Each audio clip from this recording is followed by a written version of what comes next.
خوف و دہشت سے اس کے چہرے کے تاثرات بگڑ گئے تھے۔ اس نے خالی رائفل بوڑھے پر کھینچ ماری اور چیختا ہوا ایک طرف بھاگ کھڑا ہوا۔ اس کے تینوں آدمی بھی بھاگ رہے تھے۔ ببر دوڑتا ہوا بوڑھے سے تقریباً 20 گز دور جا چکا تھا۔ بوڑھے نے لاٹھی بائیں ہاتھ میں پکڑ لی اور سیدھا ہاتھ آگے بڑھا دیا۔ اس کا پنجہ پھیلا ہوا تھا اور پھر حیرت انگیز طور پر اس بوڑھے کا بازو لمبا ہوتا چلا گیا۔ ببر اب تقریباً 20 گز دور جا چکا تھا، لیکن اسے مزید آگے جانے کا موقع نہیں ملا۔ بوڑھے کے اس طوفانی پنجے نے اس کی گردن دبوچ لی۔ بوڑھا اپنی جگہ پر کھڑا تھا، اس کا بازو سمٹنے لگا یہاں تک کہ وہ نارمل پوزیشن میں آ گیا۔ ببر کی گردن اس کے پنجے میں جکڑی ہوئی تھی۔ وہ بری طرح چیخ رہا تھا۔ بوڑھے نے اسے سر سے اوپر اٹھایا اور ایک طرف پٹخ دیا۔ ببر بھد کی آواز سے زمین پر گرا۔ اس کے منہ سے بڑی خوفناک چیخ نکلی تھی۔ وہ چند لمحے بے حس و حرکت اپنی جگہ پر پڑا رہا، پھر اٹھ کر ایک طرف بھاگا، مگر اس مرتبہ بھی بوڑھے نے ہاتھ بڑھا کر اسے پکڑ لیا اور زمین پر پٹخ دیا۔ اس مرتبہ ببر سر کے بل گرا۔ اس کے منہ سے نکلنے والی چیخ پہلے سے زیادہ خوفناک تھی۔ وہ زمین پر بری طرح تڑپ رہا تھا اور پھر بے حس و حرکت ہو گیا۔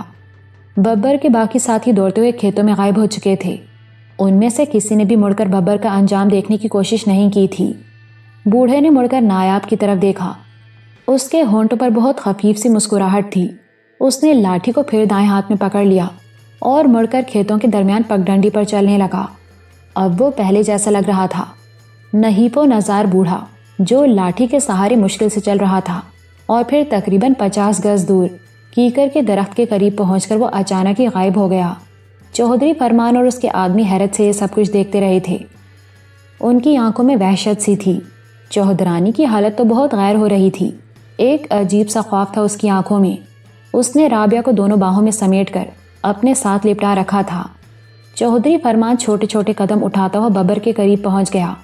وہ زمین پر بے حس و حرکت پڑا ہوا تھا۔ اس کا سر ایک طرف ڈھلکا ہوا تھا۔ چودھری فرمان نے اسے ہلا جلا کر دیکھا، پھر اس کی نبض اور سینے پر ہاتھ رکھ کر دیکھا۔ وہ ختم ہو چکا تھا۔ اس کی گردن کی ہڈی ٹوٹ گئی تھی۔ یہ تو مر چکا ہے، چودھری فرمان نایاب کی طرف دیکھتے ہوئے بولا۔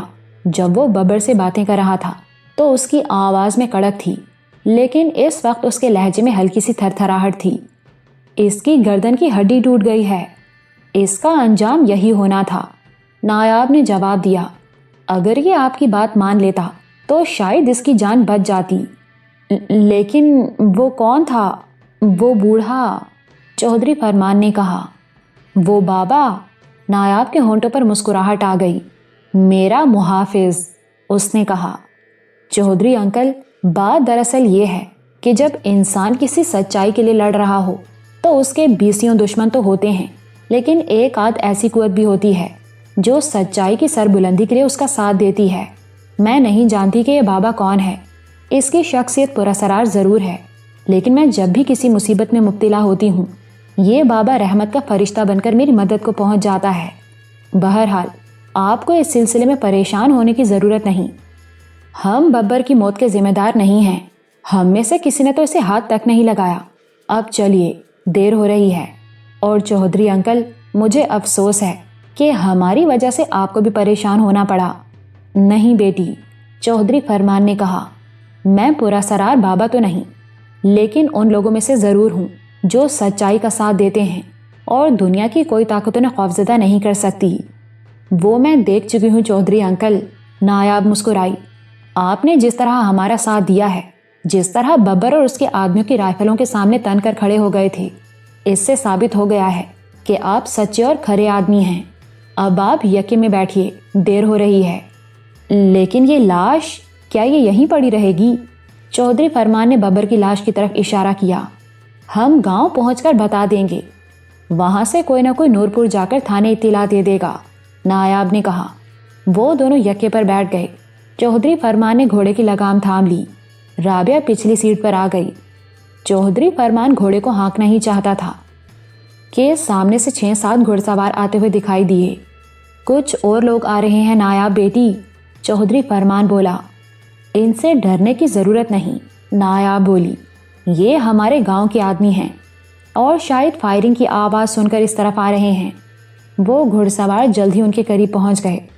ان میں سب سے آگے والے گھوڑے پر ملک سکندر تھا اور اس کے ساتھ والے گھوڑے پر قیوم۔ اس کے سر پر پٹی بندھی ہوئی تھی۔ نایاب انہیں دیکھ کر نیچے اتر آئی۔ نایاب بہن، تم کہاں غائب ہو گئی تھیں؟ تمہیں ڈھونڈنے کے لیے تو آدمی چاروں طرف گئے ہوئے ہیں، سکندر نے نایاب کو دیکھ کر کہا۔ میں بھی کسی کو ڈھونڈنے نکلی تھی، نایاب نے کہتے ہوئے یکے پر بیٹھی ہوئی رابعہ کی طرف دیکھا جو چادر اوڑھے ہوئے تھی۔ اس کا رخ پچھلی طرف تھا، اس لیے وہ سکندر یا قیوم کو نہیں دیکھ سکی تھی، لیکن ملک سکندر کی آواز پہچان کر اس نے چادر اتار دی اور یکے سے نیچے اتر آئی۔ سکندر کے ساتھ دوسرے گھوڑے پر قیوم بیٹھا تھا۔ رابعہ کو دیکھ کر وہ چھلانگ لگا کر گھوڑے سے اتر آیا۔ رابعہ نے قیوم کو دیکھا، وہ دونوں ایک دوسرے کی طرف دوڑے اور پھر وہ منظر بہت ہی رکت آمیز تھا۔ رابعہ دھاڑے مار مار کر رو رہی تھی۔ اب تک اس نے بہت ضبط سے کام لیا تھا، لیکن ماں جائے کو دیکھ کر ضبط کے سارے بند ٹوٹ گئے۔ نایاب نے اسے چپ کرانے کی کوشش نہیں کی۔ اچھا ہے دل کا غبار نکل جانے دیا جائے۔ چودھری فرمان و چودرانی بھی اس منظر کو دیکھ کر افسردہ ہو گئے تھے۔ اتفاق سے ملک سکندر اور چودھری فرمان کسی حد تک ایک دوسرے کو جانتے تھے۔ وہ دونوں بڑی گرم جوشی سے ملے۔ چودھری صاحب، ملک سکندر بولا، یہ آپ کے ساتھ کیسے؟ بس اسے اتفاق سمجھ لو، چودھری فرمان نے کہا۔ یہ لڑکیاں رات کو ان ڈاکوؤں کے چنگل سے بھاگی تھیں اور کھیتوں میں چھپ گئی تھیں۔ صبح سویرے میرے ایک کارندے نے انہیں دیکھ لیا اور مجھے اطلاع دی۔ میں انہیں اپنے گھر لے آیا، انہیں تسلی دی۔ ہم دونوں میاں بیوی نورپور جانے والے تھے، انہیں بھی ساتھ لے لیا کہ راستے میں انہیں گاؤں چھوڑتے جائیں گے، لیکن یہاں پہنچ کر ایک عجیب واقعہ پیش آیا۔ وہ خاموش ہو کر لاش کی طرف دیکھنے لگا جسے 4 آدمیوں نے گھیر رکھا تھا۔ کچھ آدمیوں نے ہمیں یہاں روکا تھا اور یہ شخص، چودھری فرمان نے لاش کی طرف اشارہ کیا، اس نے بتایا کہ وہ ایک مفرور لڑکی کو تلاش کر رہے ہیں۔ وہ ان دونوں لڑکیوں کے چہرے دیکھنا چاہتا تھا تاکہ اپنی تسلی کر لے، لیکن میں نے اس کی اجازت نہیں دی۔ اسی دوران نایاب یکے سے اتر آئی۔ اس شخص نے نایاب کو پہچان لیا اور پھر ایک عجیب واقعہ ہوا۔ ایک بہت بوڑھا بابا کہیں سے نمودار ہوا۔ ان لوگوں نے اس پر گولیوں کی بارش کر دی، لیکن بابا پر کوئی اثر نہیں ہوا۔ وہ سب بھاگ کھڑے ہوئے، لیکن یہ بندہ اس بابا کے قابو آ گیا۔ بابا نے اسے اٹھا کر پھینک دیا، اس کی گردن کی ہڈی ٹوٹ گئی، یہ مر چکا ہے۔ اس کی لاش یہیں پڑی رہے گی، ملک سکندر نے کہا۔ ہم تھانے اطلاع بھجوا دیتے ہیں، پولیس آ کر اٹھا لے گی اس لاش کو۔ آپ ہمارے ساتھ پنڈ چلیں۔ بڑی زحمت ہوئی آپ لوگوں کو۔ نہیں بیٹا، زحمت کیسی؟ اس مرتبہ چودرانی بولی۔ اپنی ہی تو بیٹیاں ہیں، اللہ نے انہیں محفوظ رکھا، عزت رہ گئی، اللہ سب کی شرما رکھے۔ آپ یکے پر بیٹھیں جی، ملک سکندر نے کہا اور اپنے ایک آدمی کو ببر کی لاش کے پاس رکنے کا اشارہ کر کے گھوڑے پر سوار ہو گیا۔ نایاب نے رابعہ کو سہارا دے رکھا تھا۔ رابعہ کے دل کا غبار نکل گیا تھا اور اس نے بڑی حد تک اپنے آپ کو سنبھال لیا تھا۔ وہ اسے لے کر یکے پر بیٹھ گئی اور پھر وہ گاؤں کی طرف روانہ ہو گئے۔ ان کے گاؤں پہنچتے ہی یہ خبر بھی پورے گاؤں میں پھیل گئی کہ رابعہ آ گئی ہے۔ گاؤں کی ساری عورتیں ملک صاحب کی حویلی میں جمع ہونے لگیں اور پھر گاؤں والوں کو یہ معلوم ہو گیا کہ رابعہ کو نایاب چھڑا کر لائی تھی۔ لوگ نایاب کی تعریفیں کرنے لگے، اس نے گاؤں کی عزت بچا لی تھی اور یہ پہلی بار ایسا ہوا تھا کہ کسی لڑکی کو اٹھا لیے جانے کے بعد وہ صحیح سلامت واپس آ گئی تھی۔ گاؤں والوں کو نایاب اور رابعہ سے یہ بھی پتہ چل گیا تھا کہ رابعہ کو اٹھا کر لے جانے والے ڈاکو ہی تھے، لیکن یہ سب کچھ چودھری سعادت اور ملنگی کا کیا دھرا تھا۔ چودھری سعادت اگرچہ سامنے نہیں آیا تھا، لیکن وہاں ملنگی کی موجودگی نے سب کچھ ثابت کر دیا تھا۔ ملنگی ہی نے گاؤں کے راستوں کی ناکہ بندی کروا رکھی تھی۔ اسے یہ تو یقین تھا کہ ریسٹ ہاؤس سے فرار ہونے کے بعد رابعہ گاؤں کی طرف ہی آئے گی، اس لیے اس نے گاؤں کے راستوں کی نگرانی شروع کرا دی تھی۔ ببر اور اس کے ساتھیوں نے انہیں روکا تھا، لیکن اس پراسرار بوڑھے کی وجہ سے ملنگی کا یہ منصوبہ بھی ناکام ہو گیا تھا۔ ببر اپنے انجام کو پہنچ گیا تھا اور اس کے دوسرے ساتھی خوفزدہ ہو کر بھاگ نکلے تھے، اور شاید اب تک ملنگی کو صورتحال کا پتہ چل گیا ہوگا۔ ملک سکندر نے ایک آدمی کو فوراً ہی نورپور تھانے بھیج دیا تھا۔ چودھری فرمان اور اس کی بیوی بھی اسی وقت جانا چاہتے تھے، مگر سکندر اور سکینہ نے انہیں دوپہر کے کھانے پر روک لیا تھا۔ چودھری صاحب، ملک سکندر نے چودھری فرمان کی طرف دیکھتے ہوئے کہا۔ وہ دونوں اس وقت ملک صاحب کے کمرے میں بیٹھے ہوئے تھے۔ نور پور میں کہاں رشتہ ہوا ہے آپ کی بچی کا؟ ابھی تو بات کچھ بیچ میں ہی ہے، چودھری فرمان نے کہا۔ وہ لوگ چند روز پہلے آئے تھے، لڑکی کو دیکھ گئے ہیں، ان کی طرف سے تو ہاں ہو گئی ہے۔ اب ہم ذرا لڑکے کو دیکھ لیں تو بات کچھ آگے بڑھے۔ سنا ہے لڑکا شہر میں انجینئر ہے اور آج کل آیا ہوا ہے۔ کون ہے وہ لوگ؟ سکندر نے پوچھا۔ لڑکے کے باپ کا کیا نام ہے؟ کیا کرتا ہے وہ؟ فضل دین نام ہے اس کا، اناج کی دکان ہے، کبھی کبھی وہ ہم سے بھی اناج کا سودا کر لیتا ہے، چودھری نے جواب دیا۔ تو پھر یہ رشتہ پکا سمجھے چودھری جی، سکندر بولا۔ میں سمجھا نہیں پتر، چودھری نے الجھی ہوئی نظروں سے اس کی طرف دیکھا۔ آپ کمال کی بات کر رہے ہیں نا؟ سکندر نے پوچھا۔ ہاں پتر، یہی نام ہے اس لڑکے کا، تم جانتے ہو اسے؟ چودھری بولا۔ ایسا ویسا، سکندر مسکرایا۔ کمال تو کالج تک میرا کلاس فیلو رہا ہے، فرق صرف شعبے کا تھا، وہ پری انجینئرنگ میں تھا اور میں آرٹس میں۔ پھر وہ انجینئرنگ کی تعلیم کے لیے شہر چلا گیا اور میں نے گاؤں میں آ کر کھیتی باڑی سنبھال لی۔ اور آپ کو جان کر حیرت ہوگی کہ ابا جی اور چاچا فضل بھی کلاس فیلو رہے ہیں۔ ہاں بھائی صاحب، ملک صلاح الدین نے کہا، میں انہیں اچھی طرح جانتا ہوں، بلکہ ہم دونوں ایک دوسرے کے خاندان کو بھی اچھی طرح جانتے ہیں، بہت شریف اور خاندانی لوگ ہیں۔ کمال کو بھی اچھی طرح جانتے ہیں، ہمارے ہاتھوں میں پلا ہوا ہے، بہت شریف لڑکا ہے۔ ہمارا مشورہ تو یہ ہے کہ آپ اللہ کا نام لے کر ہاں کر دیں۔ یہ تو بڑی اچھی بات ہے کہ آپ کی ان سے واقفیت نکل آئی اور ہماری آپ سے ملاقات ہو گئی، چودھری فرمان بولا۔ بھائی صاحب، اگر آپ کہیں تو میں بھی چلوں آپ کے ساتھ، ملک صاحب بولے۔ مجھے کوئی اعتراض نہیں ہے، مگر آپ کی طبیعت ٹھیک نہیں، آپ کو آرام کی ضرورت ہے، چودھری فرمان نے کہا۔ بہت آرام کر لیا میں نے، ملک صاحب نے جواب دیا۔ بیٹی کے رشتے کے لیے جانا ہے، مجھے کوئی تکلیف نہیں ہوگی۔ سکندر بیٹے، سکینہ سے کہو میرے کپڑے نکال دے۔ بھائی صاحب، وہ پھر چودھری کی طرف متوجہ ہو گئے۔ میں تو ان لڑکیوں کو بھی ساتھ لے جاتا، مگر یہاں کے حالات آپ جان چکے ہیں۔ رابعہ بیٹی کو دیکھ کر تو دل خون کے آنسو روتا ہے۔ رب کی مرضی میں کسی کو دخل نہیں ملک جی، چودھری فرمان نے کہا۔ خدا ان بچوں کو صبر دے اور حیاتی دے۔ اوے سکندر، ملک صاحب نے کہا، کسی بندے کو کہو ملک صاحب کا یکا کھول دے اور گھوڑے کو دانا پانی ڈالے، اور رسول بخش سے کہو گاڑی نکالے، وہ ہمارے ساتھ جائے گا، ڈرائیونگ وہی کرے گا۔ اچھا ابا جی، ملک سکندر کہتے ہوئے کمرے سے باہر نکل گیا۔ تقریباً آدھے گھنٹے بعد چودھری فرمان، اس کی بیوی اور ملک صلاح الدین گاڑی پر نور پور کے لیے روانہ ہو گئے۔ گاؤں کی عورتوں کی آمد و رفت اب بھی جاری تھی۔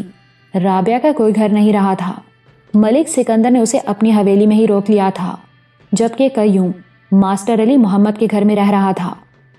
اس رات کھانے کے بعد رابعہ انہیں بتا رہی تھی کہ کس طرح ڈاکو سے اغوا کر کے گھوڑے پر لاد کر لے گئے تھے۔ وہ پہلے ٹیلے والے کھنڈروں میں تھوڑی دیر کو رکے تھے، پھر آگے روانہ ہو گئے اور تقریباً 2 گھنٹے بعد دریا والے سرکاری اور ویران ریسٹ ہاؤس میں پہنچ گئے۔ ریسٹ ہاؤس میں پہنچ کر انہوں نے میرے ہاتھ پیر باندھ کر ڈال دیا، رابعہ بتا رہی تھی۔ صبح 9 بجے کے قریب ملنگی بھی وہاں پہنچ گیا۔ اسے دیکھ کر میں سمجھ گئی کہ یہ کس کی حرکت ہو سکتی ہے۔ اس نے آ کر ان ڈاکوؤں کو بتایا تھا کہ ہمارا مکان جل کر راکھ ہو گیا ہے۔ ملنگی نے میرے ہاتھ پیر کھول دیے تھے۔ اس کی باتوں سے مجھے پتا چلا کہ چودھری سعادت بھی وہاں آنے والا ہے اور میرے بارے میں فیصلہ وہی کرے گا۔ دوپہر کے قریب وہ سب لوگ ریسٹ ہاؤس کے باہر درخت کے نیچے بیٹھے ہوئے تھے۔ امین نامی ایک آدمی میری نگرانی کے لیے کمرے میں موجود تھا۔ اس نے موقع پا کر مجھ پر دست درازی کی کوشش کی تو میں نے اس کے بازو پر کاٹ لیا۔ اس کے بازو سے خون بہنے لگا۔ اس نے غصے میں آ کر میری پٹائی شروع کر دی۔ ملنگی وغیرہ بھی اندر آ گئے۔ امین نے ان سے جھوٹ بولا کہ میں نے بھاگنے کی کوشش کی تھی۔ ملنگی اور حاکم علی بھی مجھے پیٹنے لگے اور پھر میں بے ہوش ہو گئی۔ میں شام کے قریب ہوش میں آئی تھی۔ اندھیرا پھیلنے کے بعد میں نے واقعی بھاگنے کی کوشش کی۔ میں کھڑکی سے کود کر باہر آ گئی تھی، لیکن انہوں نے مجھے پکڑ لیا اور میری دھنائی شروع کر دی۔ میں پھر بے ہوش ہو گئی۔ جب مجھے ہوش آیا تو آدھی رات بیت چکی تھی۔ ملنگی میرے کمرے میں دیوار سے ٹیک لگائے بیٹھا ہوا تھا۔ اس کے باقی ساتھی شاید دوسرے کمرے میں تھے، لیکن تھوڑی ہی دیر بعد ایک آدمی اس کمرے میں آ گیا اور اس نے ملنگی کو بتایا کہ ان کا ایک ساتھی فتح گڑھ چلا گیا ہے تاکہ چودھری سعادت کے بارے میں معلوم کر سکے کہ وہ ابھی تک کیوں نہیں آیا۔ نذیر نامی آدمی للچائی ہوئی نظروں سے میری طرف دیکھ رہا تھا۔ اس نے ملنگی سے کچھ سرگوشی کی اور پھر میرے قریب آ گیا۔ وہ مجھ پر ہاتھ ڈالنا چاہتا تھا، لیکن میں نے اس کے منہ پر زور سے لات مار دی اور اٹھ کر کمرے سے بھاگنے کی کوشش کی، مگر ملنگی نے مجھے دروازے میں پکڑ لیا۔ ان دونوں نے ایک بار پھر میری پٹائی شروع کر دی اور میں ایک بار پھر بے ہوش ہو گئی۔ آخری مرتبہ جب مجھے ہوش آیا تو میں کھیت میں پڑی تھی اور نایاب میرے پاس بیٹھی ہوئی تھی۔ مجھے نہیں معلوم کہ یہ وہاں کس طرح پہنچی تھی اور مجھے کس طرح وہاں سے نکال کر لائی تھی۔ وہ رات کا پچھلا پہر تھا اور ملنگی اور اس کے ساتھی مجھے تلاش کر رہے تھے۔ وہ بار بار فائرنگ بھی کر رہے تھے۔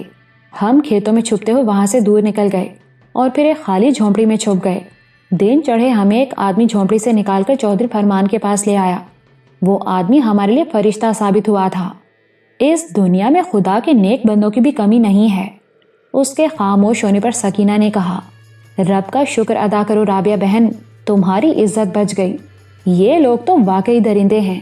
اگر نایاب وہاں نہ پہنچتی تو پتہ نہیں وہ تمہارا کیا حشر کرتے۔ میں نایاب بہن کا یہ احسان زندگی بھر نہیں بھول سکوں گی۔ رابعہ نے نایاب کی طرف دیکھتے ہوئے کہا، اگر یہ وہاں نہ پہنچتی تو میں واقعی برباد ہو جاتی۔ تم لوگوں پر مصیبتوں کے پہاڑ میری ہی وجہ سے ٹوٹے ہیں۔ نایاب نے کہا، نہ تم لوگ میرا ساتھ دیتے اور نہ یہ مصیبت آتی۔ تمہارا مکان جل گیا، پھر بن جائے گا، لیکن مجھے چاچا نواب دین کی موت کا افسوس رہے گا۔ میں اپنے آپ کو معاف نہیں کر سکوں گی۔ مقدر کا لکھا تو ہو کر ہی رہتا ہے، اس میں تمہارا کوئی قصور نہیں ہے نایاب بہن، رابعہ نے کہا، اور تم یہ مت سمجھنا کہ اس کے بعد ہم تم سے دور ہٹ جائیں گے۔ ہم اب بھی تمہارے ساتھ ہیں۔ چودھریوں سے تمہاری جائیداد کا جھگڑا تھا، وہ تمہارا ذاتی معاملہ تھا، لیکن دشمنی میں یہ شدت ہم گاؤں والوں کی وجہ سے آئی ہے۔ تم نے گاؤں کے مظلوم لوگوں سے ہمدردی کی، جس کی وجہ سے چودھری تمہارا دشمن ہو گیا۔ گاؤں والے تمہیں اکیلا تو نہیں چھوڑیں گے، ہم سب تمہارے ساتھ ہیں۔ اس سے میرا حوصلہ بھی بڑھتا ہے۔ نایاب نے جواب دیا، میں وعدہ کرتی ہوں کہ اب چودھری یا اس کا کوئی آدمی گاؤں کی کسی عورت کی طرف آنکھ اٹھا کر بھی نہیں دیکھے گا۔ اب انہیں کسی پر ظلم کرنے کی اجازت نہیں دی جائے گی۔ ایک بات تو بتاؤ نایاب، سکینہ نے اس کی طرف دیکھتے ہوئے کہا، تمہیں کیسے پتا چلا تھا کہ رابعہ کہاں ہے؟ اور پھر کل رات جب تم یہاں سے نکل رہی تھیں تو تمہارے بھائی نے تمہیں روکنے کی بہت کوشش کی تھی، مگر تم نے کوئی بات ہی نہیں سنی۔ میں خود تمہیں دیکھ رہی تھی، لگ رہا تھا جیسے تم نیند میں ہو۔ مجھے خود کچھ معلوم نہیں بھابھی، نایاب نے جواب دیا، مجھے نیند نہیں آ رہی تھی۔ میں باہر برآمدے میں آ کر بیٹھ گئی اور رابعہ ہی کے بارے میں سوچ رہی تھی کہ میرے جسم کو جھٹکا سا لگا اور یوں محسوس ہوا جیسے کوئی اندیکھی ہستی میرے اندر حلول کر رہی ہو۔ نایاب چند لمحوں کو خاموش ہوئی اور پھر انہیں اپنی اس کیفیت کے بارے میں بتانے لگی جس سے وہ گزشتہ رات دو چار ہوئی تھی۔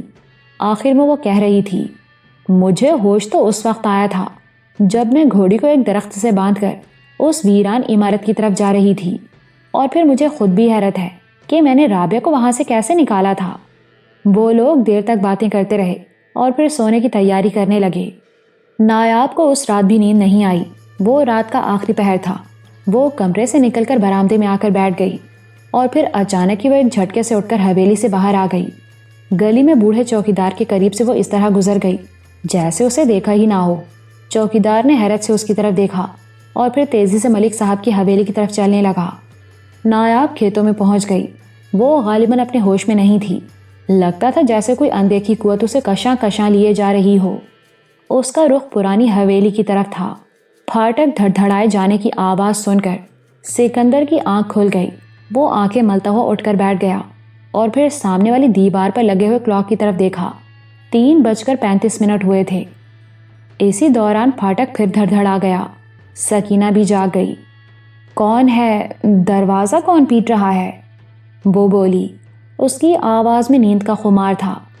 پتہ نہیں کون ہے، دیکھتا ہوں۔ 3:30 بج رہے ہیں، اس وقت کون ہو سکتا ہے؟ سکندر بڑبڑاتے ہوئے مسہری سے اتر آیا۔ ذرا پوچھ کر دروازہ کھولنا، پتہ نہیں کون ہو، سکینہ بولی۔ دیکھ لیتا ہوں کون ہے۔ سکندر نے مسہری کے قریب ہی دیوار کے ساتھ رکھی ہوئی ڈبل بیرل بندوق اٹھا لی اور دروازہ کھول کر کمرے سے باہر آ گیا۔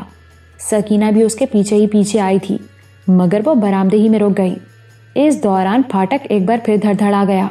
اور اس کے ساتھ ہی ایک آواز بھی سنائی دی تھی، ملک جی دروازہ کھولو، میں ہوں پنڈ کا چوکیدار غلام محمد، کھول رہا ہوں دروازہ۔ سکندر کہتے ہوئے آگے بڑھ آیا۔ وہ پھاٹک کے قریب پہنچا تو چونکے بغیر نہیں رہ سکا۔ پھاٹک کا ذیلی دروازہ کھلا ہوا تھا۔ وہ باہر آ گیا۔ کیا بات ہے گامے، کیا ہو گیا ہے، دروازہ کیوں پیٹ رہے ہو؟ وہ بوڑھے چوکیدار کی طرف دیکھتے ہوئے بولا، جو ایک ہاتھ میں لالٹین اور دوسرے ہاتھ میں لاٹھی لیے کھڑا تھا۔ ملک جی وہ چھوٹی بی بی کہیں چلی گئی ہے، چوکیدار نے کہا۔ چھوٹی بی بی؟ سکندر چونک گیا۔ وہ کہاں چلی گئی ہے؟ تمہارا دماغ تو خراب نہیں ہو گیا؟ وہ تو سو رہی ہے۔ نہیں ملک جی، چوکیدار بولا، میں نے خود اسے گلی میں جاتے ہوئے دیکھا ہے۔ میں نے تو اسے سلام بھی کیا تھا اور پوچھا بھی تھا کہ اس وقت اکیلی کہاں جا رہی ہے، مگر نہ تو اس نے میرے سلام کا جواب دیا اور نہ ہی میری طرف دیکھا۔ مجھے تو یوں لگا تھا جیسے اس نے مجھے دیکھا ہی نہیں، بس میرے قریب سے گزر گئی۔ کس طرف گئی ہے؟ سکندر نے پوچھا۔ اس طرف کو جی، چوکیدار نے ایک گلی کی طرف اشارہ کیا۔ اچھا میں دیکھتا ہوں۔ سکندر واپس آ گیا۔ سکینہ برآمدے میں کھڑی تھی۔ سکندر اس کی طرف توجہ دیے بغیر نرگس والے کمرے کی طرف آ گیا۔ اس نے دروازے پر ہاتھ رکھا تو دروازہ کھل گیا۔ سکندر نے اندر جھانک کر دیکھا۔ مسحری پر نرگس اور عذرا سو رہی تھیں۔ نایاب نہیں تھی۔ اس نے آہستگی سے دروازہ پھیر دیا۔ کیا ہوا جی، کیا بات ہے؟ سکینہ نے پوچھا۔ نایاب کہیں چلی گئی ہے، سکندر نے کہا۔ گاما یہی بتانے آیا تھا۔ وہ کہتا ہے نایاب اس کے قریب سے گزر گئی، نہ تو اس نے اس کی بات کا جواب دیا اور نہ اس کی طرف دیکھا۔ رب خیر کرے، سکینہ بولی، یہ لڑکی اپنے آپ کو کوئی نقصان نہ پہنچا لے۔ اس طرح آدھی رات کو اکیلے گھر سے نکل جانا، وہ اپنے آپ میں نہیں ہے۔ سکندر نے اس کی بات کاٹ دی۔ یا تو اسے واقعی نیند میں چلنے کی عادت ہے اور یا پھر خیر میں دیکھتا ہوں، تم باہر والا پھاٹک اندر سے بند کر لو۔ سکندر نے بندوق کندھے پر لٹکا لی اور شیڈ میں بندھا ہوا ملک صاحب والا گھوڑا کھول کر باہر آ گیا۔ اس کی اپنی گھوڑی گزشتہ رات نایاب لے گئی تھی، جو بعد میں شاید ملنگی وغیرہ کے ہاتھ لگ گئی تھی۔ کس طرف گئی تھی چھوٹی بی بی؟ آؤ ذرا بتاؤ مجھے، سکندر نے چوکیدار گامے کی طرف دیکھتے ہوئے کہا اور گھوڑے کی لگام پکڑ کر پیدل ہی اس کے ساتھ چلنے لگا۔ چوکیدار اس کے ساتھ ساتھ چلتا رہا۔ 2-3 گلیوں سے گزر کر آخری گلی کے موڑ پر چوکیدار رک گیا۔ ادھر کو جی، اس نے ایک طرف اشارہ کیا۔ چھوٹی بی بی اس طرف گئی تھی۔ ٹھیک ہے میں دیکھتا ہوں، سکندر کہتے ہوئے گھوڑے پر سوار ہو گیا۔ گاؤں سے نکل کر وہ کھیتوں کے قریب پہنچ گیا اور ادھر ادھر دیکھنے لگا۔ تاریکی میں کچھ نظر نہیں آ رہا تھا۔ وہ سوچ رہا تھا کہ نایاب کہاں گئی ہوگی۔ دفتن اس کے دماغ میں جھماکا سا ہوا۔ پرانی حویلی کا راستہ اس طرف سے قریب تھا۔ وہ یقیناً پرانی حویلی کی طرف گئی ہوگی، لیکن اس وقت اکیلے حویلی کی طرف جانا اس کے لیے خطرناک ہو سکتا تھا۔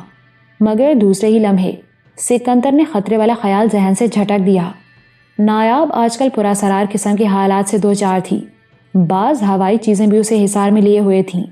اس کے خیال میں ہوائی چیزیں اگرچہ خطرناک ہی ہوتی ہیں، لیکن نایاب کو ان سے کوئی خطرہ نہیں تھا۔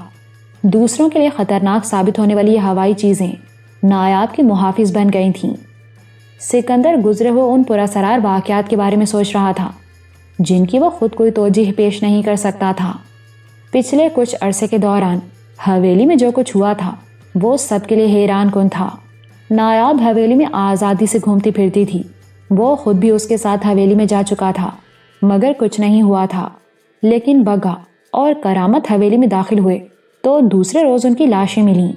چودھری سعادت نے نایاب پر ان کے قتل کا الزام لگایا تھا، لیکن بعد میں پوسٹ مارٹم کی رپورٹ سے یہ انکشاف ہوا تھا کہ ان دونوں کی موت شدید خوف کی وجہ سے، حرکت قلب بند ہونے کی وجہ سے واقع ہوئی تھی۔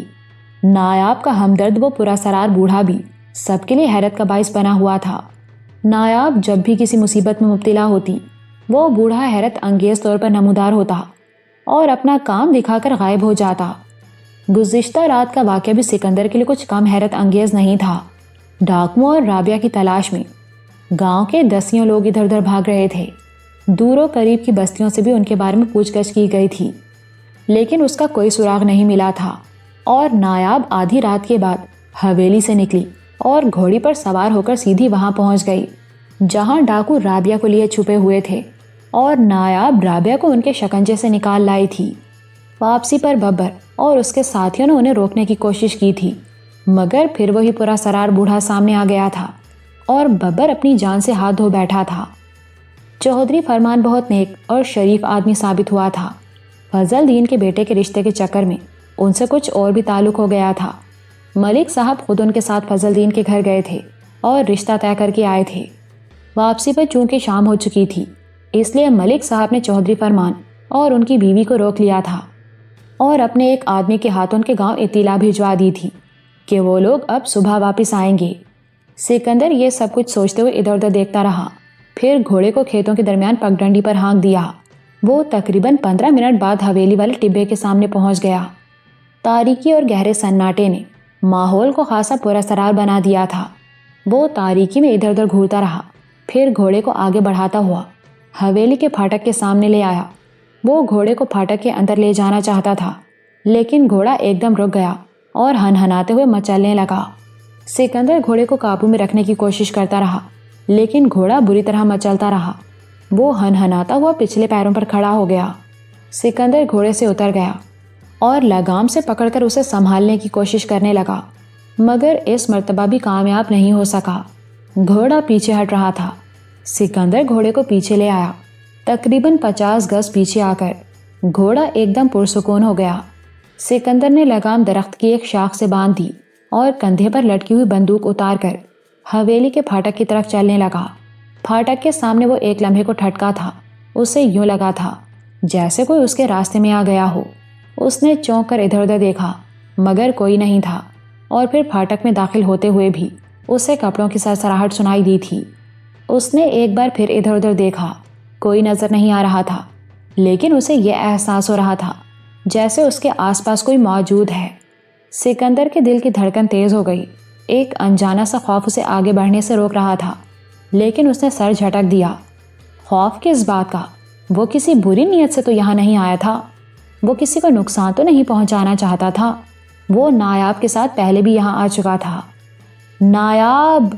اس نے اندر کی طرف دیکھتے ہوئے پکارا۔ نایاب کہاں ہو تم؟ میں ہوں سکندر۔ نایاب کہاں ہو تم؟ حویلی کی چار دیواری کے اندر سناٹے میں اس کی آواز گونجتی چلی گئی۔ وہ بار بار آوازیں دیتا رہا، لیکن کوئی جواب نہیں ملا، اور پھر وہ پھاٹک کے اندر داخل ہو گیا۔ اس روز صحن کے کچھ حصے کی جھاڑیاں صاف کی جا چکی تھیں، لیکن کٹی ہوئی جھاڑیاں وہیں بکھری ہوئی تھیں۔ وہ جھاڑیوں میں چلتا ہوا برآمدے کی طرف بڑھنے لگا۔ سناٹے میں پتا ہلنے کی آواز بھی دل میں ایک عجیب سا خوف پیدا کر دیتی۔ ملک سکندر نپے تلے قدم اٹھاتا ہوا برآمدے میں پہنچ گیا۔ نایاب! نایاب! اس نے اندرونی دروازے کی طرف رخ کر کے پکارا، لیکن کوئی جواب نہیں ملا۔ اس نے 2-3 آوازیں اور دیں، مگر ہر مرتبہ جواب میں خاموشی ہی رہی۔ سکندر آہستہ آہستہ چلتا ہوا دروازے کے قریب آ گیا۔ دروازہ بند تھا۔ اس نے ہاتھ آگے بڑھایا ہی تھا کہ اندر چرچراہٹ کی آواز سنائی دی۔ سناٹے میں اس ہلکی سی آواز نے بھی اسے دہلا کر رکھ دیا۔ وہ تیزی سے پیچھے ہٹ گیا۔ اسی لمحے دھڑ کی آواز سنائی دی، جیسے دروازہ کھلنے کے بعد بند ہو گیا ہو۔ نایاب! سکندر نے پھر پکارا۔ کہاں ہو تم نایاب؟ مگر اس بار بھی کوئی جواب نہیں ملا۔ سکندر پھر دروازے کے قریب آ گیا اور دروازہ کھولنے کے لیے اس کے پٹ پر ہاتھ کا دباؤ ڈالا، مگر دروازہ نہیں کھلا۔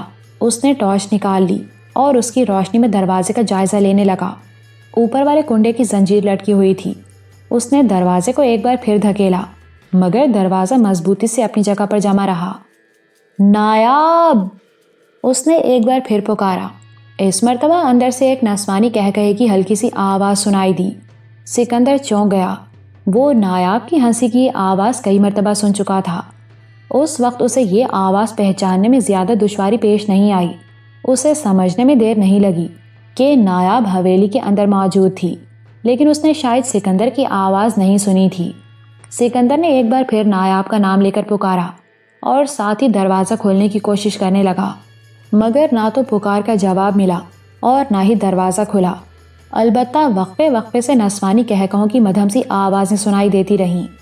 سکندر پریشان ہو کر ادھر ادھر دیکھنے لگا۔ برآمدے کی طرف اس دروازے کے علاوہ کوئی کھڑکی وغیرہ نہیں تھی۔ وہ برآمدے سے نکل کر دائیں طرف آ گیا۔ اسے یاد آ گیا تھا کہ دائیں طرف حویلی کے اوپر کی منزل پر جانے کے لیے سیڑھیاں تھیں۔ سیڑھیوں والی اس ڈیوڑی میں ایک دروازہ حویلی کے نچلے حصے میں جانے کے لیے بھی تھا۔ وہ برآمدے سے نکل کر دائیں طرف چلنے لگا۔ زمین پر پڑے ہوئے خشک پتے اس کے پیروں کے نیچے آ کر چرمرا رہے تھے، اور پتوں کی چرمراہٹ کی یہ آواز بھی خاموش فضا میں بڑا پراسرار تاثر پیدا کر رہی تھی۔ وہ ڈیوڑی والے دروازے کے سامنے آ کر رک گیا۔ پہلے ٹارچ کی روشنی میں دروازے کا جائزہ لیا، پھر ہاتھ سے دباؤ ڈالا۔ دروازہ چرچراہٹ کی خوفناک آواز کے ساتھ آہستہ آہستہ کھلتا چلا گیا۔ سکندر دروازے کے سامنے کھڑا رہا۔ اس کے ایک ہاتھ میں ٹارچ تھی اور دوسرے ہاتھ میں بندوق۔ چند سیکنڈ کچھ سوچنے کے بعد اس نے بندوق کندھے پر لٹکا لی۔ حویلی کے اندر اسے بندوق کی ضرورت پیش نہیں آ سکتی تھی۔ ویسے وہ یہ بھی جانتا تھا کہ بندوق استعمال کرنے کا کوئی فائدہ نہیں ہوگا۔ وہ ٹارچ کی روشنی میں دروازے کے اندر دیکھنے لگا۔ یہ ڈیوڑی 5 فٹ چوڑی اور 10 فٹ لمبی تھی۔ سامنے اوپر جانے کے لیے سیڑھیاں تھیں اور بائیں طرف وہ دروازہ تھا جس سے حویلی میں داخل ہوا جا سکتا تھا۔ وہ چند لمحے اپنی جگہ پر کھڑا رہا، پھر ڈیوڑی میں داخل ہو گیا اور دروازے پر ہاتھ کا دباؤ ڈال کر اسے کھولنے کی کوشش کرنے لگا۔ اسے مایوسی نہیں ہوئی۔ دروازہ آہستگی کے ساتھ کھل گیا۔ نایاب! اس نے اندر کی طرف رخ کر کے پکارا، مگر کوئی جواب نہیں ملا۔ وہ دروازے میں داخل ہو گیا اور ٹارچ کی روشنی میں ادھر ادھر دیکھنے لگا، پھر ایک راہداری میں چلنے لگا۔ آگے جا کر راہداری 2 حصوں میں تقسیم ہو گئی تھی۔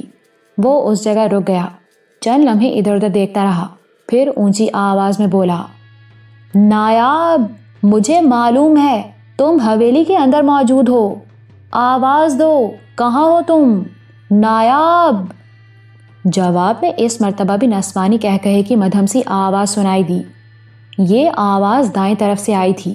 وہ اس طرف کی راہداری میں مڑ گیا۔ تقریباً 10 گز آگے جا کر وہ راہداریوں کے ایک اور چوراہے پر پہنچ گیا۔ ہنسی کی آواز پھر سنائی دی۔ اس مرتبہ یہ آواز بائیں طرف سے آئی تھی۔ سکندر اس طرف مڑ گیا۔ سکندر پوری حویلی میں گھومتا رہا۔ ہنسی کی آواز کبھی ایک طرف سے آتی اور کبھی دوسری طرف سے۔ وہ آواز دیتا حویلی میں چکراتا رہا، مگر نایاب اسے کہیں نہیں ملی۔ نایاب! کہاں ہو تم؟ کہاں ہو تم؟ سکندر چیخا۔ اس کی آواز سنسان حویلی میں گونجتی رہی۔ جواب میں اس مرتبہ بھی نسوانی کہکہے کی آواز سنائی دی تھی۔ اس مرتبہ سکندر کو یہ اندازہ ہو گیا کہ یہ آواز کہاں سے آئی تھی۔ وہ تیزی سے اس طرف بڑھا۔ وہ کھلے ہوئے ایک دروازے کے سامنے رک گیا۔ ہنسی کی وہ آواز اسی کمرے سے آئی تھی۔ اس نے ٹارچ کی روشنی کمرے میں ڈالی۔ اسے یوں لگا تھا جیسے کوئی کمرے میں دائیں سے بائیں طرف گیا ہو۔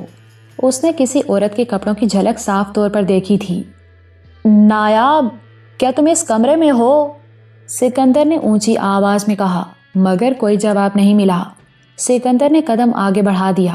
اسے یقین ہو گیا تھا کہ نایاب اسی کمرے میں ہے، لیکن اس نے جواب نہیں دیا تھا۔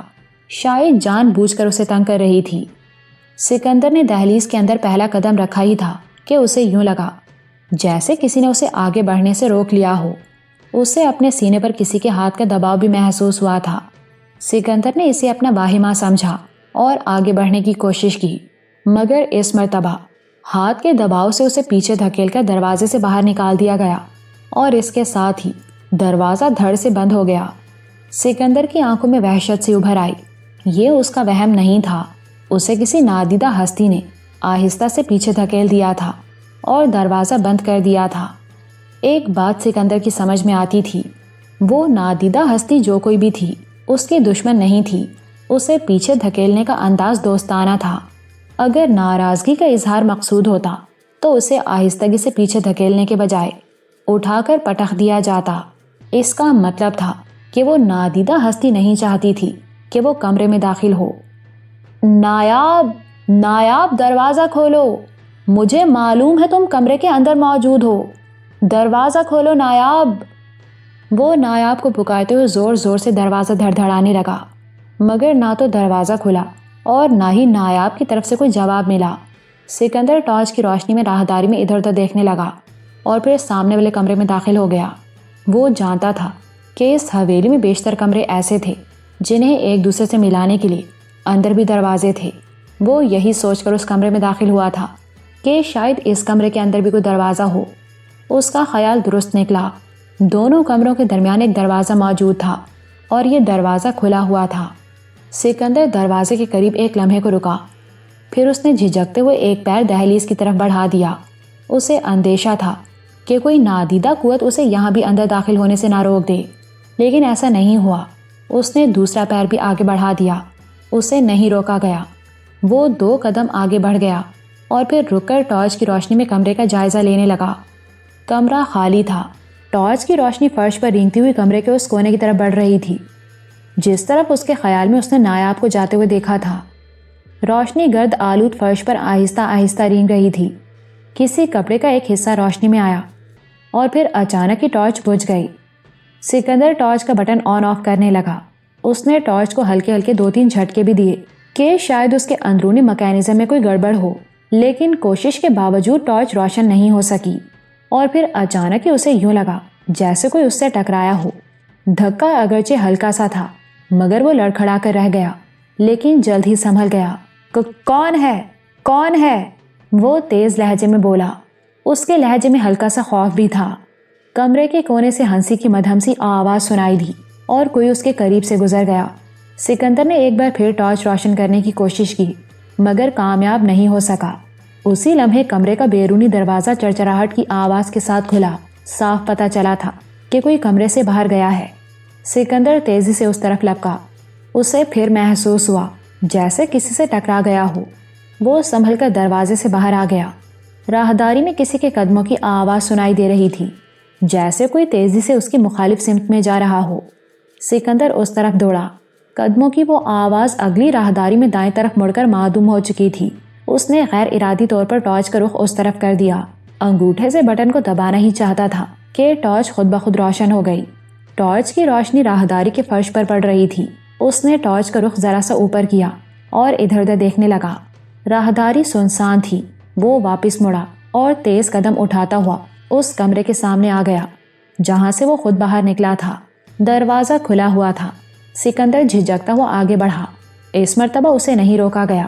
وہ اندر داخل ہو گیا اور ٹارچ کی روشنی میں ادھر ادھر دیکھنے لگا، اور پھر ٹارچ کی روشنی جیسے ہی دائیں کونے میں پڑی اس کا دل اچھل کر حلق میں آ گیا۔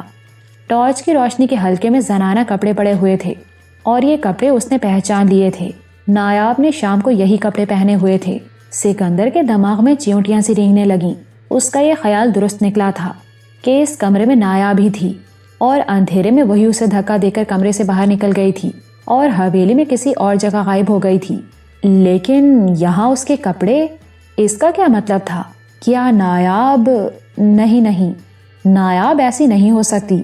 وہ اس کی شرافت کی قسم کھا سکتا تھا، لیکن اس کمرے کے گرد آلود فرش پر نایاب کے کپڑوں کی موجودگی نے اس کے ذہن کو بری طرح الجھا دیا تھا۔ وہ جھک کر فرش پر پڑے ہوئے کپڑے اٹھانا چاہتا تھا کہ کہکہوں کی آواز سن کر ایک جھٹکے سے سیدھا ہو گیا۔ آواز بلا شبہ نایاب کی تھی اور کمرے کے باہر راہداری سے سنائی دی تھی۔ وہ تیزی سے دروازے کی طرف بڑھا۔ راہداری سنسان تھی۔ اب مدھم کہکہوں کی وہ آواز راہداری کے آخری سرے سے سنائی دے رہی تھی۔ سکندر اس طرف دوڑا۔ لگتا تھا جیسے نایاب ہلکی آواز میں کہکہے لگاتی ہوئی راہداری میں دوسری طرف مڑ گئی ہو۔ سکندر بھی اس طرف مڑ گیا۔ یہ راہداری بھی سنسان پڑی تھی۔ اس نے واپس مڑنا چاہا مگر کوئی نادیدہ قوت اسے بیرونی دروازے کی طرف دھکیلتی چلی گئی۔ وہ برآمدے والے دروازے کے قریب پہنچا تو دروازہ خود بخود کھل گیا اور وہ غیر ارادی طور پر اس دروازے سے نکل کر برآمدے میں آ گیا۔ اس کے ساتھ ہی دروازہ دھڑ سے بند ہو گیا۔ وہ برآمدے میں کھڑا ادھر ادھر دیکھنے لگا۔ رات کی تاریکی رخصت ہو چکی تھی اور دن کا اجالا طلوع ہو رہا تھا۔ اس نے مڑ کر بند دروازے کی طرف دیکھا اور برآمدے سے نکل کر جھاڑیوں میں چلتا ہوا حویلی کے پھاٹک کی طرف بڑھنے لگا۔ پھاٹک سے باہر نکل کر وہ ایک بار پھر رک گیا۔ گھوڑے کے ہنہنانے کی آواز سن کر اس نے اس طرف دیکھا اور اس کے ساتھ ہی اس کا دماغ بھگ سے اڑ گیا۔ نایاب گھوڑے کے قریب کھڑی اس کی گردن پر ہولے ہولے تھپکیاں دے رہی تھی۔ سکندر اپنی جگہ پر بے حس و حرکت کھڑا پلکیں جھپک رہا تھا۔ اسے اپنی آنکھوں پر یقین نہیں آ رہا تھا۔ ابھی 1 منٹ پہلے وہ حویلی کے اندر تھا جہاں ایک کمرے میں اس نے نایاب کے کپڑے پڑے ہوئے دیکھے تھے اور حویلی سے باہر نکلتے ہوئے بھی اس نے نایاب کے کہکہوں کی آواز سنی تھی۔ صرف 1 منٹ پہلے کی بات تھی اور اس قلیل وقت میں نایاب کپڑے پہن کر اس سے پہلے حویلی سے باہر نہیں آ سکتی تھی۔ وہ چند لمحے بے یقین سی نظروں سے نایاب کی طرف دیکھتا رہا، پھر چھوٹے چھوٹے قدم اٹھاتا ہوا آگے آ گیا۔ تم کب سے یہاں کھڑی ہو؟ اس نے قریب پہنچ کر پوچھا۔ جب آپ حویلی میں داخل ہو رہے تھے، نایاب نے جواب دیا۔ اس وقت میں اس پیپل کے درخت کے نیچے کھڑی تھی۔ میں نے آپ کو آوازیں بھی دی تھیں مگر آپ نے سنا نہیں تھا اور ڈیوڑی والے دروازے سے اندر چلے گئے تھے۔ سچ کہہ رہی ہو؟ سکندر نے اسے گھورا۔ مجھے آپ سے جھوٹ بولنے کی کیا ضرورت ہے سکندر بھائی؟ نایاب بولی۔ میں یہ بھی بتا سکتی ہوں کہ جب آپ یہاں آئے تھے تو گھوڑا حویلی کے پھاٹک پر اڑ گیا تھا اور کسی قیمت پر اندر جانے کو تیار نہیں تھا۔ پھر آپ گھوڑے کو یہاں باندھ کر اندر چلے گئے۔ میں اس وقت سے یہاں کھڑی ہوں، لیکن کیا آپ کو میری بات کا یقین نہیں آ رہا؟ بات ہی کچھ ایسی ہے نایاب، سکندر بولا۔ میں نے حویلی کے اندر تمہارے کہکہوں کی آوازیں سنی تھیں اور ایک کمرے میں… وہ خاموش ہو گیا۔ ایک کمرے میں کیا؟ نایاب نے الجھی ہوئی نظروں سے اس کی طرف دیکھا۔ کچھ نہیں، شاید مجھے وہم ہو گیا ہو، سکندر نے بات بنا دی۔ ویسے بھی اس حویلی میں کچھ ایسی پراسرار باتیں ہو رہی ہیں جن پر یقین نہیں کیا جا سکتا۔ بہرحال اب واپس چلو، دن چڑھ رہا ہے۔ سکندر نے گھوڑا کھول لیا۔ پہلے وہ خود گھوڑے پر سوار ہوا اور اسے ایک بڑے سے پتھر کے قریب لے آیا۔ اس پتھر پر چڑھ کر میرے پیچھے گھوڑے پر بیٹھ جاؤ، اس نے نایاب سے کہا۔ نایاب پتھر پر چڑھ کر اس کے پیچھے گھوڑے پر بیٹھ گئی۔ سکندر نے لگام کو حرکت دے کر گھوڑے کو آگے بڑھا دیا۔ گھوڑا ٹیبے سے اتر کر کھیتوں میں ایک پگڈنڈی پر چلنے لگا۔ نایاب، سکندر نے گردن گھما کر اسے مخاطب کرتے ہوئے کہا، گزشتہ چند روز سے کچھ ایسے پراسرار واقعات رونما ہو رہے ہیں جن کی بظاہر کوئی توجہ نظر نہیں آتی۔ ان چیزوں سے گو کہ ہمیں کوئی نقصان نہیں پہنچا، لیکن ہمارے لیے پریشانیاں تو پیدا ہو رہی ہیں۔ کیا تم نے کبھی سنجیدگی سے ان چیزوں کے بارے میں سوچا ہے؟ ہاں، نایاب بولی۔ مجھے احساس ہو رہا ہے کہ میں بعض پراسرار قوتوں کے حصار میں پھنس گئی ہوں۔ بعض اوقات مجھ سے کچھ ایسی حرکتیں سرزد ہو جاتی ہیں جن کا مجھے کوئی ادراک نہیں ہوتا، لیکن ہے کوئی پراسرار قوت جو مجھے یہ سب کچھ کرنے پر مجبور کر رہی ہے۔ اس وقت میں اپنے اختیار میں نہیں ہوتی۔ مثلاً اس رات جب میں رابعہ کی تلاش میں نکلی تھی، مجھے کچھ علم نہیں کہ وہ سب کچھ کیسے ہوا تھا۔ میں تو جیسے اپنے آپ میں نہیں تھی کہ آپ مجھے آوازیں دیتے رہے اور میرے پیچھے بھی آئے تھے، لیکن مجھے اس کا کوئی علم نہیں۔ اور آج… وہ چند لمحوں کو خاموش ہوئی، پھر بات جاری رکھتے ہوئے کہنے لگی، رات کو میں اور نرگس وغیرہ دیر تک باتیں کرتی رہی تھیں، پھر وہ دونوں تو سو گئیں لیکن میں دیر تک جاگتی رہی۔ گھبراہٹ سی محسوس ہوئی تو میں کمرے سے باہر آ گئی۔ مجھے صرف اتنا یاد ہے کہ میں کمرے سے باہر نکلی تھی۔ اس کے بعد جیسے میں اپنے آپ میں نہیں رہی تھی، کسی اور کے اختیار میں تھی، کوئی نادیدہ قوت جیسے مجھے دھکیلتی ہوئی لے جا رہی ہو۔ اور جب مجھے ہوش آیا تو میں حویلی کے قریب پیپل کے درخت کے نیچے بیٹھی ہوئی تھی۔ تم حویلی کے اندر نہیں گئیں؟ سکندر نے پوچھا۔ نہیں، نایاب بولی۔ اگر گئی بھی ہوں گی تو مجھے اس کا شعور نہیں، لیکن میں نے حویلی میں تمہاری ہنسی اور کہکہوں کی آوازیں سنی تھیں اور ایک کمرے میں… سکندر ایک بار پھر خاموش ہو گیا۔ آپ نے دوسری بار یہ جملہ ادھورا چھوڑا ہے سکندر بھائی، نایاب بولی۔ اس کمرے میں کیا تھا؟ میں تمہیں حویلی میں آوازیں دے رہا تھا، جواب میں تمہارے کہکہوں کی آوازیں سنائی دیتی رہیں۔ آخری مرتبہ اس کمرے سے تمہارے ہنسنے کی آواز سنائی دی تھی۔ مجھے یقین ہو گیا کہ تم اسی کمرے میں ہو۔ دروازہ کھلا ہوا تھا۔ میں نے اندر داخل ہونا چاہا تو یوں لگا جیسے کسی نادیدہ ہستی نے مجھے روک دیا ہو۔ کسی نے میرے سینے پر ہاتھ رکھ کر مجھے آہستگی سے پیچھے دھکیل دیا اور دروازہ بند ہو گیا۔ میں دوسرے کمرے میں داخل ہو کر اندر والے دروازے سے اس کمرے میں آ گیا۔ ٹارچ خود بخود بجھ گئی اور پھر یوں لگا جیسے تم ہنسی ہو، تاریکی میں میرے قریب سے گزر گئی ہو۔ میں تمہیں حویلی میں تلاش کرتا رہا۔ تمہارے ہنسنے کی آواز تو سنائی دے رہی تھی مگر تم دکھائی نہیں دیں، اور پھر ٹارچ بھی خود بخود روشن ہو گئی۔ میں دوبارہ اس کمرے میں آ گیا اور ٹارچ کی روشنی میں نے کمرے کے ایک کونے میں تمہارے کپڑے پڑے ہوئے دیکھے۔ میں وہ کپڑے اٹھانا ہی چاہتا تھا کہ کمرے کے باہر راہداری میں تمہارے ہنسنے کی آواز سنائی دی۔ میں فوراً باہر نکل آیا اور تمہاری آواز کے تعاقب میں چلتا رہا۔ مجھے یوں لگ رہا تھا جیسے کوئی آہستہ آہستہ مجھے دھکیلتا ہوا باہر کی طرف لا رہا ہو۔ پھر مجھے برآمدے والے دروازے سے باہر نکال دیا گیا اور دروازہ بند ہو گیا۔ میں صرف 1-2 سیکنڈ وہاں رکا اور پھر پھاٹک کی طرف آ گیا۔ برآمدے سے نکلنے اور پھاٹک تک آنے میں مجھے زیادہ سے زیادہ 1 منٹ لگا ہوگا، لیکن تمہیں گھوڑے کے قریب کھڑے دیکھ کر مجھے شدید حیرت ہوئی تھی۔ تم مجھ سے پہلے وہاں کیسے پہنچ سکتی تھیں جبکہ تمہارے کپڑے بھی اس کمرے کے فرش پر پڑے تھے؟ سکندر بھائی، نایاب بولی، آپ یہ کہنا چاہتے ہیں کہ میں حویلی میں بغیر لباس کے پھرتی رہی تھی؟ ان کپڑوں کو وہاں دیکھ کر تو یہی تاثر ملتا تھا، سکندر نے کہا، اور کپڑے بھی یہی تھے جو اس وقت تم پہنے ہوئے ہو۔ ان واقعات کو پراسرار کہا جا سکتا ہے اور یہ سب کچھ میری سمجھ سے بالا تر ہے۔ گو کہ ان پراسرار باتوں سے ہمیں اب تک کوئی نقصان نہیں پہنچا، لیکن پریشانیاں تو بڑھ رہی ہیں۔ اب تک 4 آدمی ان پراسرار واقعات کا شکار ہو چکے ہیں۔ بابا نواب دین اور 2-3 آدمی ویسے مارے جا چکے ہیں۔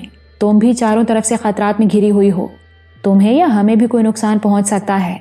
ان باتوں پر ذرا سنجیدگی سے سوچو اور یہ فیصلہ کرو کہ تمہیں کیا کرنا چاہیے۔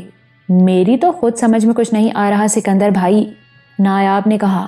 اس کے لہجے میں بے بسی تھی۔ جب بھی کچھ سوچنے کی کوشش کرتی ہوں دماغ میں تیز سنسناہٹ سی ہونے لگتی ہے۔ اچھا ٹھیک ہے، سکندر بولا، آج کسی وقت گھر میں بیٹھ کر اطمینان سے بات کریں گے۔ نایاب نے کوئی جواب نہیں دیا۔ وہ ادھر ادھر دیکھ رہی تھی۔ سورج طلوع ہونے میں اگرچہ ابھی بہت دیر تھی، لیکن کسانوں کا دن شروع ہو چکا تھا۔ بہت سے کسان کھیتوں میں اپنے کام شروع کر چکے تھے اور کچھ اپنے ڈھور ڈنگروں کو ہانکتے ہوئے کھیتوں کی طرف آ رہے تھے۔ نہر کے قریب پہنچ کر وہ دونوں گھوڑے سے اتر گئے۔ سکندر نے گھوڑے کی لگام پکڑ رکھی تھی اور وہ دونوں پیدل گھر کی طرف چلتے رہے۔ گھر میں سب لوگ بیدار ہو چکے تھے۔ سکینہ نے رابعہ، نرگس اور عذرا کو تو نایاب کے بارے میں بتا دیا تھا، لیکن یہ بات بڑے ملک صاحب اور چودھری فرمان اور اس کی بیوی سے پوشیدہ رکھی گئی تھی۔ انہوں نے نایاب اور سکندر کو حویلی میں داخل ہوتے ہوئے دیکھا تھا، لیکن کوئی خاص توجہ نہیں دی تھی۔ ناشتہ کرنے کے بعد چودھری فرمان اور اس کی بیوی اپنے یکے پر اپنے گاؤں روانہ ہو گئے۔ سکندر کھیتوں پر چلا گیا۔ نایاب ناشتہ کر کے کمرے میں آ کر بستر میں لیٹ گئی تھی۔ نرگس اور عذرا تو گھر کے کاموں میں مصروف ہو گئی تھیں اور رابعہ نایاب کے پاس بیٹھی باتیں کر رہی تھی۔ نایاب کا دماغ ڈل ہو رہا تھا۔ وہ رابعہ کی باتیں تو سن رہی تھی، لیکن اس کی سمجھ میں نہیں آ رہا تھا کہ وہ کیا کہہ رہی تھی۔ وہ صرف ہوں ہاں کرتی جا رہی تھی۔ اس کا ذہن کہیں اور تھا۔ وہ ان پراسرار واقعات کے بارے میں سوچ رہی تھی۔ بات اس سنہری سانپ سے شروع ہوئی تھی جسے اس نے نیولے سے بچایا تھا۔ پھر چودھری سعادت کے ایک پروردہ غنڈے کی حیرت انگیز موت کا واقعہ رونما ہوا جو نایاب پر حملہ کرنا چاہتا تھا، لیکن سنہری سانپ نے نایاب کو بچانے کے لیے اور اس کی لاش راکھ بن گئی تھی۔ پھر نایاب حیرت انگیز طور پر ٹیلے پر کھنڈروں میں رانی شلپا کے خزانے تک پہنچ گئی، اور پھر وہ پراسرار بوڑھا سامنے آیا جسے نایاب نے کار میں لفٹ دی تھی اور جس کی وجہ سے وہ فائرنگ سے بچ گئی تھی۔ اور پھر وہ پرانی حویلی نایاب کی نظروں میں آئی جو چودھری خاندان کی ملکیت تھی۔ نایاب نے اپنا حق سمجھتے ہوئے اس حویلی کو اپنے استعمال میں لانا چاہا، اور جب وہ حویلی میں داخل ہوئی تو پراسرار واقعات کا ایک ایسا سلسلہ شروع ہو گیا جو ابھی تک جاری تھا۔ اس میں شبہ نہیں کہ ان پراسرار واقعات میں اس کے دشمن ہی موت کے گھاٹ اتارے گئے تھے، اور نایاب اور اس کے ساتھیوں کو ابھی تک کوئی نقصان نہیں پہنچا تھا۔ تاہم چودھری کے آدمیوں نے رابعہ اور قیوم کے بوڑھے باپ کو موت کے گھاٹ اتار دیا اور ان کے مکان کو جلا کر راکھ کر دیا تھا۔ ان کا قصور صرف یہ تھا کہ قیوم اس کا ساتھ دے رہا تھا، اور قیوم کو نایاب سے ہمدردی کی سزا دینے کے لیے یہ سب کچھ کیا گیا تھا۔ ہو سکتا ہے نایاب کا ساتھ دینے والے دوسرے لوگوں کے بارے میں بھی ان کے ایسے ہی ارادے ہوں، لیکن نایاب جس طرح رابعہ کو ان کے شکنجے سے نکال لائی تھی اور جس طرح ملنگی کا ساتھی ببر خوفناک موت کا شکار ہوا تھا، اس کے پیش نظر یہ کہا جا سکتا تھا کہ اب وہ ان کی طرف آنکھ اٹھا کر بھی نہیں دیکھیں گے۔ چودھری سعادت اور ملنگی ابھی تک واپس نہیں لوٹے تھے۔ چودھری سعادت کے بارے میں سب جانتے تھے کہ وہ شہر گیا ہوا ہے، اور لوگ یہ بھی جانتے تھے کہ قیوم کے گھر کو جلانے اور رابعہ کے اغوا کے منصوبے میں اسی کا ہاتھ تھا، لیکن وہ اس پر واضح طور پر الزام نہیں لگا سکتے تھے۔ البتہ ملنگی کا اس کیس میں شامل ہونا ثابت ہو گیا تھا، اس لیے اس کی واپسی کا تو سوال ہی پیدا نہیں ہوتا تھا۔ نایاب یہ سب کچھ سوچتی رہی۔ اس کا ذہن الجھتا چلا گیا۔ پہلی مرتبہ جب وہ حویلی میں گئی تھی تو اس نے وہاں ایک لڑکی کی لاش دیکھی تھی اور پراسرار سرگوشیوں سے بتایا تھا کہ وہ گاؤں کے موچی کی بیٹی تھی جسے 60-70 سال پہلے قتل کیا گیا تھا، اور بعد میں گاؤں والوں سے تصدیق بھی ہو گئی تھی کہ اتنا عرصہ پہلے اس نام کی ایک لڑکی کو بے آبرو کر کے قتل کر دیا گیا تھا اور اس کے بوڑھے باپ نے خودکشی کر لی تھی۔ ہاجرہ کے قتل کا الزام چودھری سعادت کے دادا پر عائد کیا گیا تھا، لیکن اس کی تصدیق نہیں ہو سکی تھی۔ نایاب نے اس روز سرگوشیوں والی باتوں سے اندازہ لگایا تھا کہ ہاجرہ کی روح اس سے کوئی کام لینا چاہتی تھی، اور وہ کام یہی ہو سکتا تھا کہ اس کے قاتل کا سراغ لگا کر اسے سزا دی جائے۔ نایاب نے جب پولیس انسپکٹر سے یہ بات کہی تھی تو اس نے نایاب کا مذاق اڑایا تھا۔ اول تو اتنے پرانے کیس پر کام کرنا ممکن نہیں تھا، اور اگر کسی طرح ہاجرہ کے قاتل کا نام معلوم ہو بھی جائے تو اسے سزا کس طرح دی جا سکتی تھی؟ اگر چودھری سعادت کا دادا ہی اس کا قاتل تھا تو وہ بھی 50 سال پہلے مر چکا تھا، اور اگر کوئی اور تھا تو وہ بھی زندہ نہیں ہوگا۔ اس گاؤں میں 2-4 آدمی ہی ایسے تھے جن کی عمریں 70 کے لگ بھگ تھیں۔ ان سے بھی نایاب نے بات کی تھی، اور ان کے کہنے کے مطابق جب وہ قصہ پیش آیا تھا تو وہ بہت چھوٹے تھے اور انہیں اس سلسلے میں کچھ یاد نہیں تھا۔ معاملہ بہرحال کچھ بھی ہو، لیکن نایاب اس سنجیدگی سے سوچ رہی تھی کہ وہ اس معاملے میں الجھتی جا رہی تھی اور ابھی تک کوئی مقصد بھی سامنے نہیں آیا تھا۔ کھنڈروں کے نیچے وہ قیمتی خزانہ موجود تھا۔ اسے اس قیمتی خزانے تک شاید اسی لیے پہنچایا گیا تھا کہ اس سنہری سانپ کی ماں یا وہ جو کوئی بھی تھی، ناگن شیلتا، اس کے احسان کا بدلہ چکانا چاہتی تھی۔ وہ اس خزانے میں سے چند ہیرے نکال کر لائی تھی جن کی قیمت لاکھوں روپے تھی، لیکن حقیقت تو یہ ہے کہ اس نے ابھی تک اس خزانے کے بارے میں کچھ نہیں سوچا تھا۔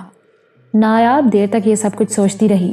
اس کے ذہن میں یہ خیال بھی آیا تھا کہ کچھ عرصے کے لیے شہر چلی جائے، ہو سکتا ہے اس دوران پراسرار واقعات کا یہ سلسلہ ختم ہو جائے۔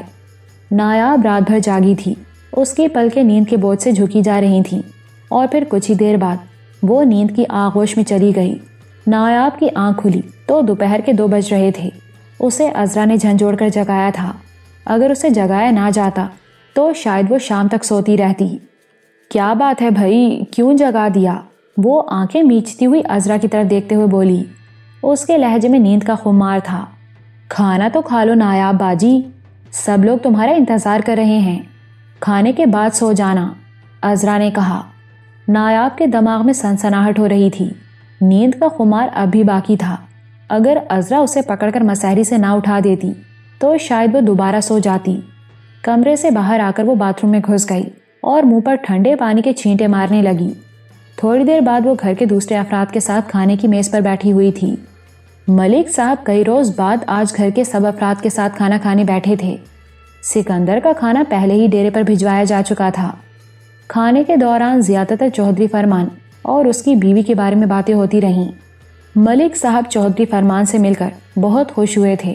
ان کے خیال میں ایسے شریف اور سیدھے سادے لوگ کم ہی ہوتے ہیں۔ ہاں نایاب بیٹی، وہ نایاب کی طرف دیکھتے ہوئے بولے، تم سے تو کئی روز سے باتیں نہیں ہو سکی ہیں، کہاں تک پہنچا تمہارا معاملہ؟ معاملہ تو جوں کا توں ہے انکل، نایاب نے جواب دیا۔ چودھری سعادت کی حرکتیں بڑھتی جا رہی ہیں، مجھے تو گھی سیدھی انگلی سے نکلتا ہوا نظر نہیں آتا، لگتا ہے انگلیاں ٹیڑھی کرنی ہی پڑیں گی۔ تمہارے مقدمے کی پیشی کب ہے اور فیصلہ ہونے کی توقع کب تک ہے؟ ملک صاحب نے پوچھا۔ پیشی اگلے مہینے کی 3 تاریخ کو ہے، لیکن آج سے 7 دن بعد، نایاب نے جواب دیا۔ ویسے میرا خیال ہے کہ اس سے اگلی پیشی پر فیصلہ ہو جائے گا۔ اللہ کرے فیصلہ تمہارے حق میں ہو جائے، ملک صاحب نے کہا۔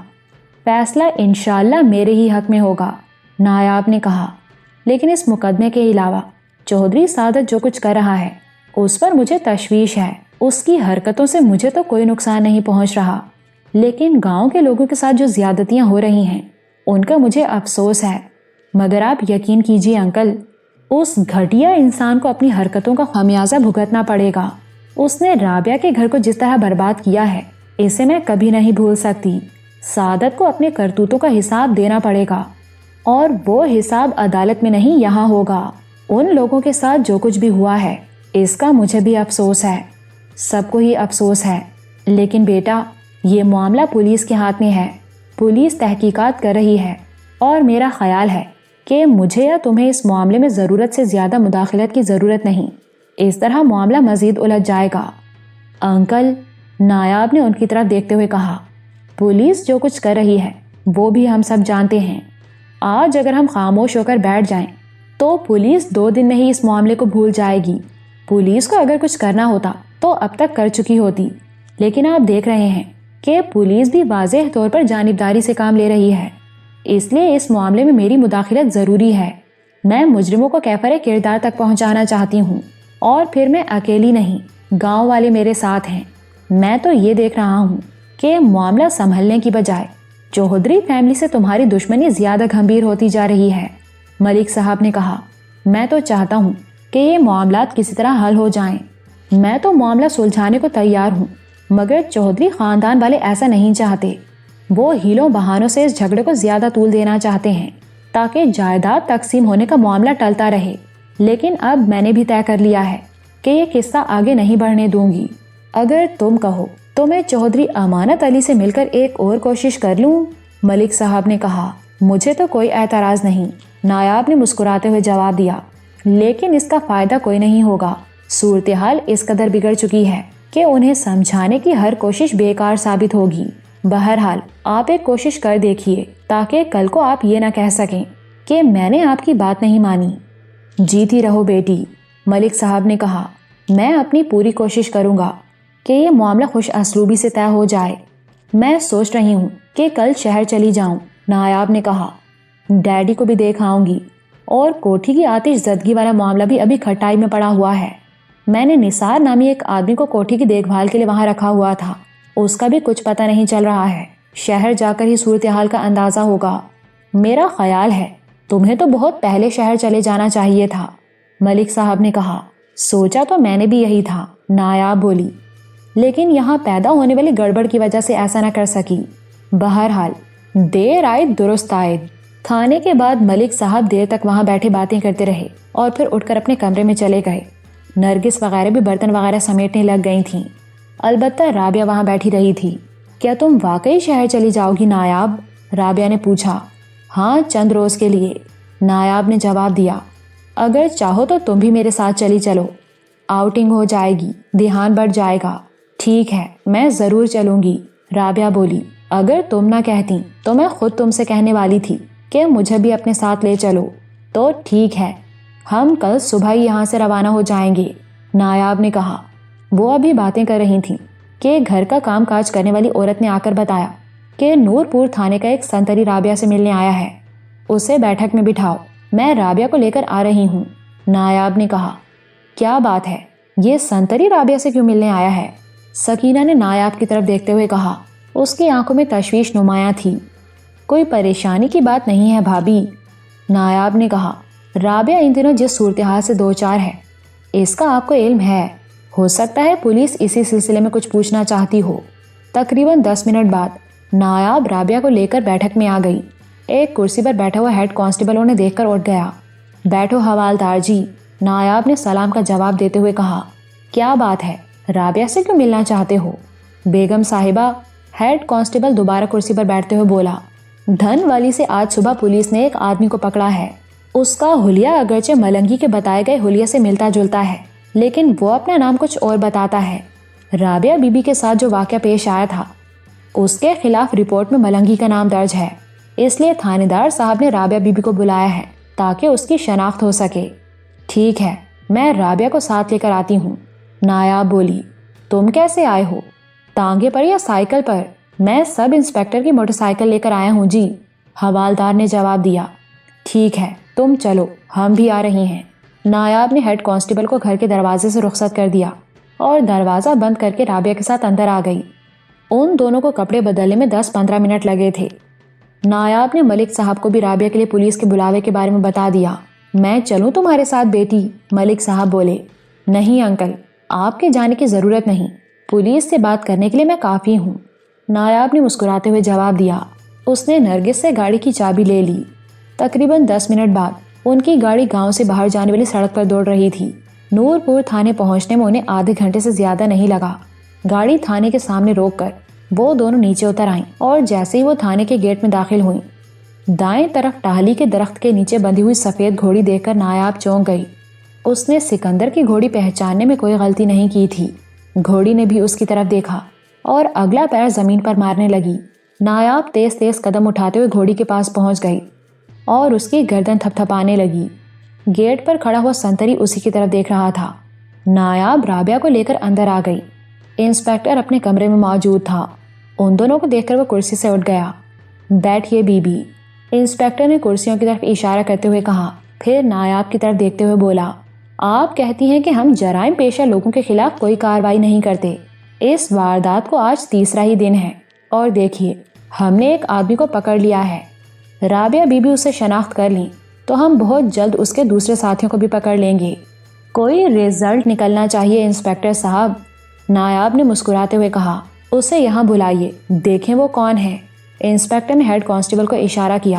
چند منٹ بعد ہی ہیڈ کانسٹیبل ایک کانسٹیبل کے ساتھ ایک آدمی کو دھکے دیتا ہوا اندر لے آیا۔